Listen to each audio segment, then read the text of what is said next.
আসসালামু আলাইকুম সবাইকে। লুপেন লজিক আপনাদের সবাইকে স্বাগতম। আজকে আমরা ডিফারেন্সিয়েশনের একটা বিশেষ রুল, যেটা হচ্ছে চেইন রুল নামে পরিচিত, সেটা সম্পর্কে জানবো। তাহলে the chain rule is used when a function is inside another function, অর্থাৎ কম্পোজিট ফাংশন। আমার একটা ফাংশনের ভিতরে যদি আরেকটা ফাংশন থাকে, তাহলে আমরা সেটাকে কম্পোজিট ফাংশন বলতেছি, এবং এই ধরনের কেসের ক্ষেত্রেই আমার চেইন রুলটা বিশেষভাবে ব্যবহৃত হবে। আমরা যদি এখানে দেখি যে y equal to F of Y দেওয়া আছে, আবার ইউ ইকুয়াল টু কি জি অফ এক্স। তো এখানে তাহলে আমরা কি দেখতে পারতেছি? আমরা দেখতে পারতেছি যে একটা ফাংশনের ভিতরে আরেকটা ফাংশনই আছে। সো এই ধরনের কেসে আমি ডিফারেন্সিয়েশন কিভাবে করব? এই ধরনের কেসে আমরা সর্বপ্রথম কি করব? আমরা সর্বপ্রথম করব আমার যে আউটার যে ফাংশনটা আছে, অর্থাৎ বাহিরের যে ফাংশনটা আছে, সেই বাহিরের ফাংশনটার আমরা ডিফারেন্সিয়েশন আগে করব, এবং পর্যায়ক্রমে আমি ভিতরের ফাংশনগুলোর ডেরিভেশন করবো, এবং প্রত্যেকটা কেসেই কিন্তু আমার গুণ আকারে আসবে। ঠিক আছে? ইন শর্ট এখানে বলাই আছে যে derivation of outer function into derivation of inner function. এখানেও কিন্তু আমরা তাই করছি। আমরা কিন্তু শুরুতে আমার আউটার ফাংশনকে, আমার আউটার ফাংশন ওয়াই না, আমার আউটার ফাংশন তো ওয়াই, তাই না? পুরাটাই তো, টোটালটাই তো আউটার ফাংশন, এবং টোটালটাকে আমরা ওয়াই বলতেছি না। তো সেই কারণেই কিন্তু আমরা আউটার ফাংশন অর্থাৎ ওয়াই এর ডিফারেন্সিয়েশন করছি। এবং ভিতরের ফাংশন কি আছে? ভিতরের ফাংশন ইউ, এই যে ইউ। সো ইউ এর আমরা ডিডিএক্স পরবর্তীতে করছি। ঠিক আছে? তো আমরা কিছু কেস বা কিছু উদাহরণ দেখি। ঠিক আছে? এখানে একটু মানে আমাদের সূত্রের সাথে আর কি পরিচিত হইতে হয়, বা সূত্রের সাথে মিলাইতে হয়, এটা কোন সূত্রের সাথে মিলে। আমরা গত ক্লাসে সূত্রগুলো সম্পর্কে জানছি, বাট আমার কিন্তু সবসময় সূত্রগুলো যে একদম ডিরেক্টলি দিবে ব্যাপারটা কিন্তু তা না। আমার কোন ফাংশনটা বা কোন কনস্ট্যান্টটা মানে কোন সূত্রের সাথে মিলতেছে, আমার সেটা একটু পরিচিত হতে হবে। হ্যাঁ, যেমন এখানে একটা আমরা এক্সাম্পল দেখি। আমার 3x প্লাস 1 টু দি পাওয়ার 5 এর একটা ফাংশন দেওয়া আছে, এবং সেটার আমার ডিফারেন্সিয়েশন করতে হবে। এখন কথা হচ্ছে, আমরা কিন্তু এরকম কি কিছু দেখছি? আমরা দেখছি ইউভি এর কাহিনী, তাই না?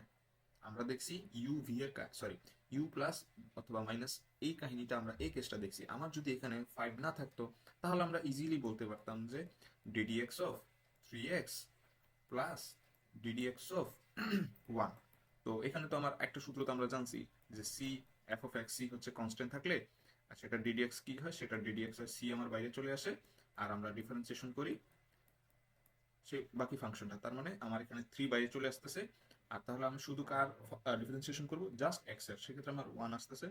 সো আর লেখার দরকার নেই। প্লাস ডিডিএক্স অফ 1, 1 যেহেতু কনস্ট্যান্ট, আমরা তো শিখছিলাম জাস্ট আছে কনস্ট্যান্টের ডিফারেন্সিয়েশনের কোনো মূল্য থাকে না, তার মানে জাস্ট 3। কিন্তু কথা হচ্ছে, আমার এখানে তো একটা 5 আছে, আমার এখানে একটা 5 আছে।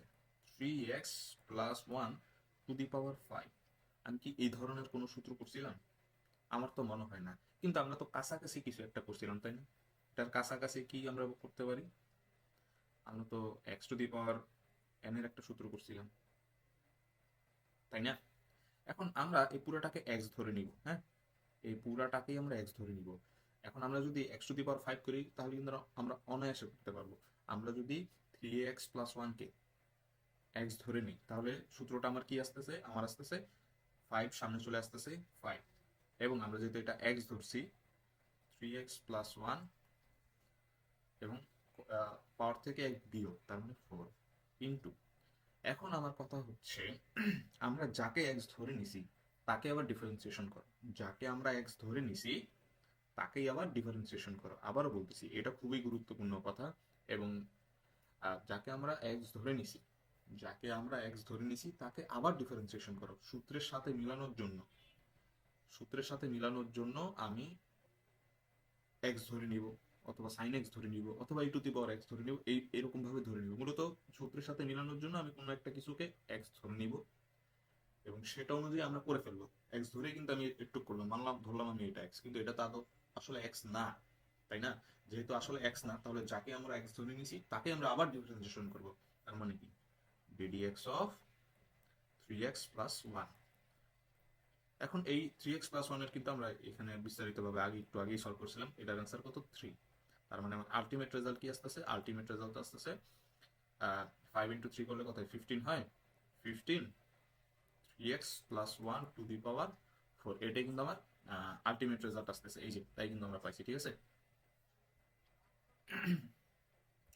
এখন আমরা 2 নাম্বার উদাহরণটায় আসি। y equal to sine 2x আর আমরা ddx বের করব, অর্থাৎ ডিফারেন্সিয়েশন বের করব।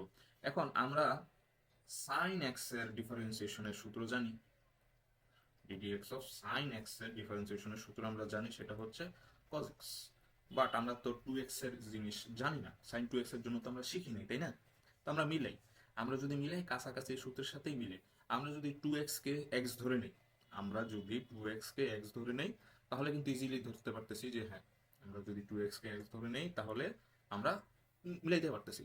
তাহলে যদি 2x আমরা x ধরে করি, এটা ডিফারেন্সিয়েশন কিরকম হবে, ddx অফ সাইন 2x, তাহলে এটা কি হচ্ছে এটা হচ্ছে cos 2x, ঠিক আছে, cos 2x। এখন আমরা তো 2x কে x ধরে নিয়েছি, তার মানে আমার আবার 2x কে ডিফারেন্সিয়েশন করতে হবে, ddx অফ 2x, এবং এটার রেজাল্ট কত আসে, cos 2x তো 2x ই, আর এটার রেজাল্ট আসতেছে ইনটু 2, আমার কনস্ট্যান্ট বাইরে চলে আসবে এবং শুধু আমার যে বাকি টুক বা বাকি ফাংশনের হবে ডিফারেন্সিয়েশন। শুধু x এর ডিফারেন্সিয়েশন কত, শুধু x এর ডিফারেন্সিয়েশন জাস্ট 1। তো আমার টোটাল অ্যান্সার কত আসতেছে, টোটাল অ্যান্সার আসতেছে 2 cos 2x, এই যে 2 cos 2x। ডান। আমরা পরের সূত্রটা আসি, পরের এক্সাম্পলে আসি, y equal to e to the power x square. আমরা শিখছিলাম কার জন্য, আমরা শিখছিলাম just e to the power x এর ddx আমরা শিখছিলাম, এটার answer e to the power x, but আমাদের তো e to the power x square এখানে দেওয়া আছে, যেটার সূত্র আমরা শিখি নাই।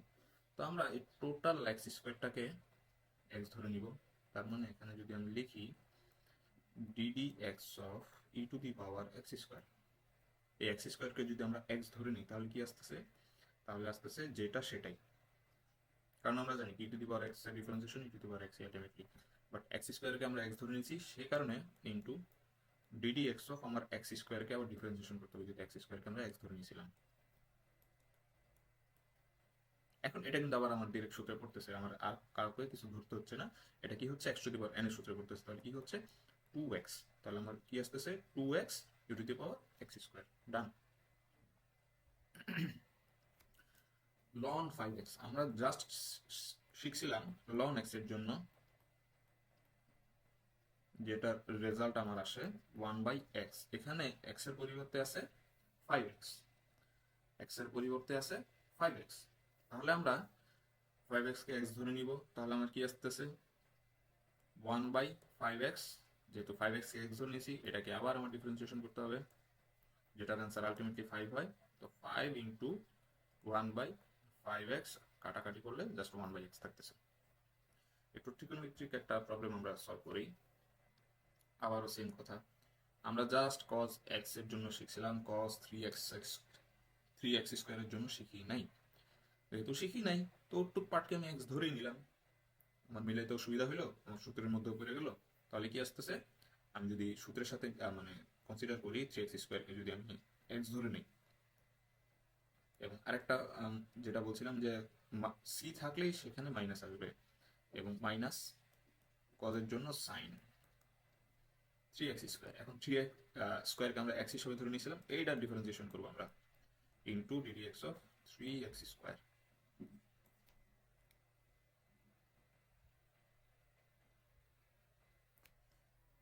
আমার এখানে কনস্ট্যান্টটা বাইরে চলে আসবে, ঠিক আছে, মাইনাস সাইন 3x স্কয়ার, যেটা একটা আমরা তো সূত্রই করছিলাম যে ডিফারেন্সিয়েশন অফ কনস্ট্যান্ট ইনটু কোনো একটা ফাংশন, কনস্ট্যান্টটা বাইরে চলে আসে, আমরা জাস্ট ওই ফাংশনটা ডিফারেন্সিয়েশনটা করি, তাহলে 3 এখানে ddx x স্কয়ার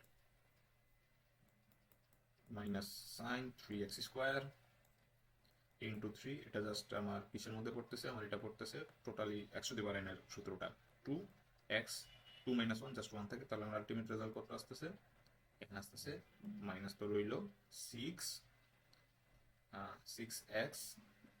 এর গুণফল sign 3x square. That's it. এতটুকুই ছিল চেইন রুল সম্পর্কে, আশা করি আপনারা বুঝতে পারছেন। ধন্যবাদ সাথে থাকার জন্য।